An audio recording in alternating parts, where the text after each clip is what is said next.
April 15 நமது அனுதின மன்னா ஊழியங்களின் வாழ்த்துக்களுடன் இன்றைய நற்செய்தி. தோலுக்கு உள்ளே கிரியை. இன்றைய வேத வாசிப்பு சங்கீதம் 32. எவனுடைய மீறுதல் மன்னிக்கப்பட்டதோ, எவனுடைய பாவம் மூடப்பட்டதோ அவன் பாக்கியவான். எவனுடைய அக்கிரமத்தை கர்த்தர் எண்ணாதிருக்கிறாரோ, எவனுடைய ஆவியில் கபடமில்லாதிருக்கிறதோ அவன் பாக்கியவான். நான் அடக்கி வைத்த மட்டும் நித்தம் என் கதறுதலினாலே என் எலும்புகள் உலர்ந்து போயிற்று. இரவும் பகலும் என்மேல் உம்முடைய கை பாரமாயிருந்ததினால் என் சாரம் உஷ்ணகால வறட்சி போல வறண்டு போயிற்று. நான் என் அக்கிரமத்தை மறைக்காமல் என் பாவத்தை உமக்கு அறிவித்தேன். என் மீறுதல்களை கர்த்தருக்கு அறிக்கையிடுவேன் என்றேன். தேவரீர் என் பாவத்தின் தோஷத்தை மன்னித்தீர். இதற்காக சகாயம் கிடைக்கும் காலத்தில் பக்தியுள்ளவனவனும் உம்மை நோக்கி விண்ணப்பம் செய்வான்.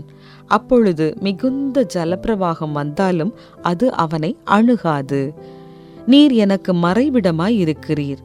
என்னை நீர் இக்கட்டுக்கு விலக்கி காத்து இரட்சணிய பாடல்கள் என்னை சூழ்ந்து கொள்ளும்படி செய்வீர். நான் உனக்கு போதித்து நீ நடக்க வேண்டிய வழியை உனக்கு காட்டுவேன். உன்மேல் என் கண்ணை வைத்து உனக்கு ஆலோசனை சொல்லுவேன். வாரினாலும் கடிவாளத்தினாலும் வாய் கட்டப்பட்டால் ஒழிய உன் கிட்டச் சேராத புத்தியில்லா குதிரையைப் போலவும் கோவேறு கழுதையைப் போலவும் இருக்க வேண்டாம். துன்மார்க்கனுக்கு அநேக வேதனைகள் உண்டு. கர்த்தரை நம்பியிருக்கிறவனையோ கிருபை சூழ்ந்து கொள்ளும். நீதிமான்களே, கர்த்தருக்குள் மகிழ்ந்து களி கூறுங்கள்.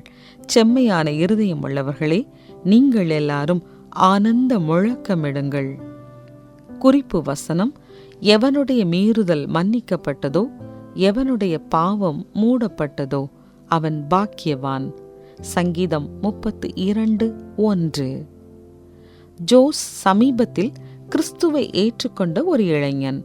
அவனுடைய சகோதரனுடைய திருச்சபைக்கு ஒரு நாள் போயிருந்தான். அவன் திருச்சபைக்குள் நுழைவதை பார்த்த அவனுடைய சகோதரனின் முகம் வாடி போயிற்று. ஜோஸ் டி-ஷர்ட் அணிந்திருந்ததால் அவனுடைய இரு கைகளிலும் வரையப்பட்டிருந்த டாட்டூக்கள் தெளிவாக பளிச்சிட்டன. அவனுடைய டாட்டூக்கள் அவனுடைய பழைய வாழ்க்கையை நினைவுபடுத்தக்கூடியதாய் இருந்ததினால் அவனை வீட்டிற்கு சென்று ஒரு முழுக்கை சட்டை அணிந்து வரும்படிக்கு அவனுடைய சகோதரன் வலியுறுத்தினான். அதை கேட்ட ஜோஸ் சோர்ந்து போய்விட்டான். அவர்களுடைய பேச்சை கேட்ட வேறொருவர் அவர்கள் இருவரையும் திருச்சபை போதகரின் முன்னிலையில் கொண்டு நிறுத்தி நடந்ததை சொன்னார். போதகர் அதை கேட்டு புன்னகையோடு தன்னுடைய சட்டையின் பட்டனை அவிழ்த்தார். அவருடைய மார்பு பகுதியில் அவருடைய பழைய வாழ்க்கையை வெளிப்படுத்தும் ஒரு பெரிய டாட்டூ இருந்ததை அவர்களுக்கு காண்பித்தார். பின்பு ஜோஸை பார்த்து, தேவன் நம்மை உள்ளும் புறமும் சுத்திகரித்து விட்டபடியால் உன் கைகளில் இருக்கும் டாட்டூக்களை நீ மறைக்க வேண்டிய அவசியம் இல்லை என்று அறிவுறுத்தினார். தாவீது தேவனால் சுத்திகரிக்கப்பட்ட அனுபவத்தை பெற்றுக்கொண்டான்.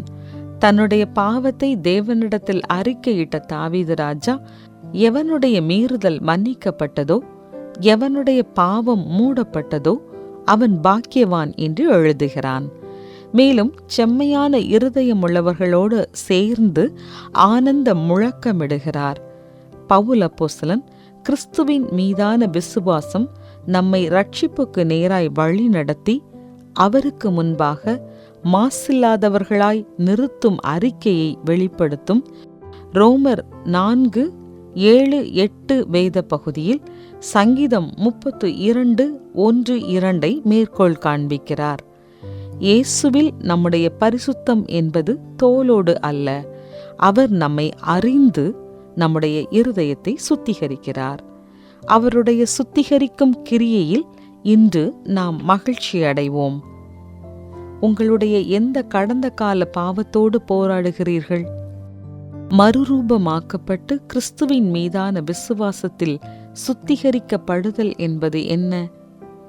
இயேசுவே, என் பாவங்களை மன்னித்து என் உள்ளான மனுஷனை சுத்திகரித்தமைக்காய் உமக்கு நன்றி. ஆமென்.